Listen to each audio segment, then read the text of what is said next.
ഞങ്ങൾക്ക് CPM-നോട് സർക്കാരിനോട് പറയാനുള്ളത്, ശബരിമല ധർമ്മശാസ്താവിൻ്റെ ദ്വാരപാലക ശില്പം ഏത് സംസ്ഥാനത്തെ ഏത് കോടീശ്വരൻ്റെ വീട്ടിലേക്കാണ് നിങ്ങൾ വിറ്റിരിക്കുന്നത്?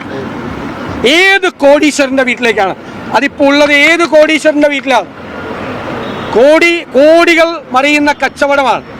കാരണം പവിത്രമായ ശബരിമലയിലിരുന്ന ദ്വാരപാലക ശില്പം വിറ്റു എന്നാണ് കോടതിയുടെ ഫൈൻഡിങ്. അപ്പോൾ എത്ര കള്ളന്മാരാണ് ഈ തലപ്പത്തിരിക്കുന്നത്? എത്ര കള്ളന്മാരാണ് ഇരിക്കുന്നത്? മാത്രമല്ല, ഞങ്ങൾ ഇന്നലെ പറഞ്ഞതുപോലെ ഇങ്ങനെ ഒരു കളവ് നടന്നു എന്ന് ദേവസ്വം ബോർഡിന് അറിയാമായിരുന്നു. അത് ദേവസ്വം ബോർഡ് മറച്ചുവെച്ചു.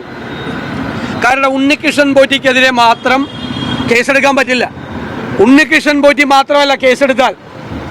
അതുകൊണ്ട് അതിന് കൂട്ടുനിന്ന ദേവസ്വത്തിലെയും സർക്കാരിലെയും വമ്പന്മാർ കൂടി ആ കേസിൽ അകപ്പെടും. അതുകൊണ്ട് അറിഞ്ഞിട്ടും അത് മൂടി വെച്ചു. എന്നിട്ട് അതേ സർക്കാർ തന്നെ ഇതെല്ലാം അറിയാവുന്ന, ദ്വാരപാലക ശില്പം പുറത്തു വിറ്റ് കാശാക്കി എന്നറിയാവുന്ന അതേ സർക്കാർ, അതിൻ്റെ കീഴിലുള്ള അതേ ദേവസ്വം ബോർഡ്, അതേ ഉണ്ണികൃഷ്ണൻ പോറ്റിയെ 2025 വീണ്ടും ക്ഷണിച്ചു വരുത്തിയിരിക്കുകയാണ് അടുത്ത കളവിനായിട്ട്.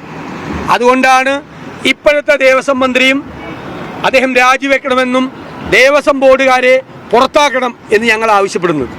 വളരെ ജെന്യുവനായിട്ടുള്ള, കോടതി പ്രതിപക്ഷം ഉന്നയിച്ച ആരോപണങ്ങൾക്ക് കോടതി അടിവരയിട്ടിരിക്കുകയാണ്. മാത്രമല്ല, ഒരു വാസു പിന്നീട് വന്ന ദേവസ്വം ബോർഡ് പ്രസിഡന്റ്, അയാൾക്ക് ഉണ്ണികൃഷ്ണൻ പോറ്റി മെയിൽ അയച്ചിരിക്കുക, ബാക്കി കുറേ സ്വർണം വന്ന് അതൊരു കല്യാണം നടത്തി കൊടുക്കാം. ഇത്രയും വിറ്റിട്ട് ബാക്കി സ്വർണം വന്നു. ആ സ്വർണം ഒരു കല്യാണം, ഏത് അയ്യപ്പൻ്റെ സ്വർണം വെച്ച് നമുക്ക് കല്യാണം നടത്തി കൊടുക്കാം. ഈ വാസു എന്ന് പറയുന്ന CPM-ൻ്റെ ഏറ്റവും സ്വന്തം ആളാണ്. അയാളുടെ CPM പശ്ചാത്തലം ഞാൻ വിശദീകരിക്കണ്ടല്ലോ, നിങ്ങൾക്ക് എല്ലാവർക്കും അറിയാവുന്ന CPM പശ്ചാത്തലമുള്ള ഒരാളാണ്.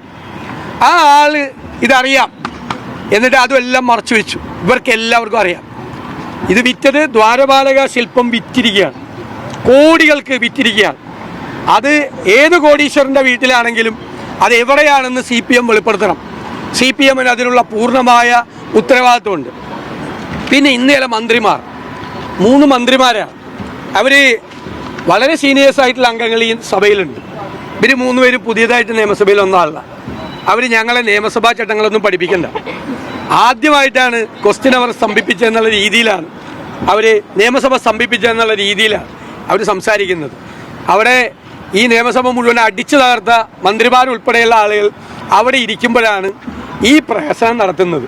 പിന്നെ കോടതിയോട് ഭയങ്കര ബഹുമാനം. ഞങ്ങളെന്താ പറഞ്ഞത്, ഞങ്ങളിപ്പോഴും CBI അന്വേഷണമായിരുന്നു നല്ലതെന്നാണ് ഞങ്ങളുടെ അഭിപ്രായം.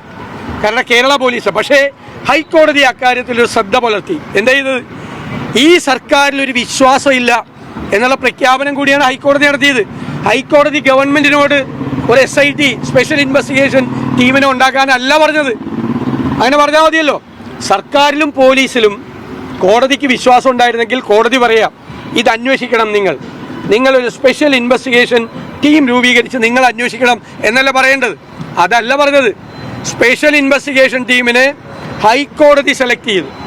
താഴ്ന്ന ഉദ്യോഗസ്ഥനെ തൊട്ട് മുകളിലുള്ള ഉദ്യോഗസ്ഥന്മാരെ ആരായിരിക്കണം എന്ന് കോടതി തീരുമാനിച്ചു. ഈ ഗവൺമെൻറ്റിൽ വിശ്വാസമില്ല. കോടതിയുടെ നിയന്ത്രണത്തിൽ അന്വേഷണം നടക്കുന്നതിന് ഞങ്ങൾക്കെതിരല്ല. ഞങ്ങളുടെ ഡിമാൻഡ് ദേവസ്വം മന്ത്രി രാജിവെക്കണം, ദേവസ്വം ബോർഡിനെ പുറത്താക്കണം എന്നുള്ളത് തന്നെയാണ്.